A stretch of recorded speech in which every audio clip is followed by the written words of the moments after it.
Pour limiter le recours aux CDD abusifs, c'est-à-dire les entreprises qui font toujours appel à des CDD alors qu'en réalité les postes sont bien des postes permanents. Je rappelle que le CDD a pour vocation seulement à pallier une absence ou un accroissement temporaire d'activité, mais pas à satisfaire le besoin d'une entreprise qui a un poste permanent. Par exemple, vous ne faites pas des CDD pour une caissière ou un caissier à Auchan ou à Carrefour parce qu'il y aura toujours besoin. Il y aura toujours besoin d'une personne à ce poste. Donc on n'a pas le droit de faire des CDD dans ces cas-là. Hein. C'est bien un CDI à ce moment-là.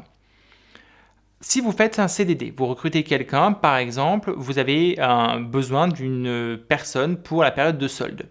Vous êtes RH dans un magasin, dans une rue commerçante, et vous avez besoin d'une personne en plus pour la période de solde parce que vous aurez un accroissement temporaire d'activité. À ce moment-là, vous recrutez quelqu'un, disons, pour les 2 premières semaines de solde. Très bien. Donc je fais un accroissement temporaire d'activité pour les 2 premières semaines de solde, sauf qu'après les 2 premières semaines de solde, je me rends compte que l'activité est toujours haute. Je peux renouveler le CDD. Je le renouvelle, on va dire, pour 1 semaine. D'accord ? Donc j'ai 2 semaines pour le premier CDD que je renouvelle 1 semaine.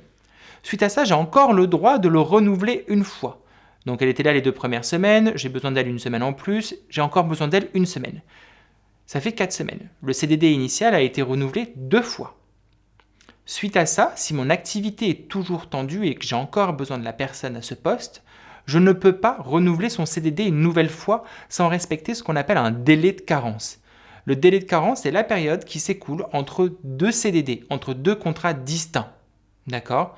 Entre 2 contrats distincts, on est obligé de laisser le poste vacant, donc le poste vide, personne à ce poste, pour pouvoir montrer pour que l'entreprise puisse justifier que ce n'est pas un poste à temps plein qui est nécessaire sur la durée et qu'on est bien sur un poste à une durée déterminée.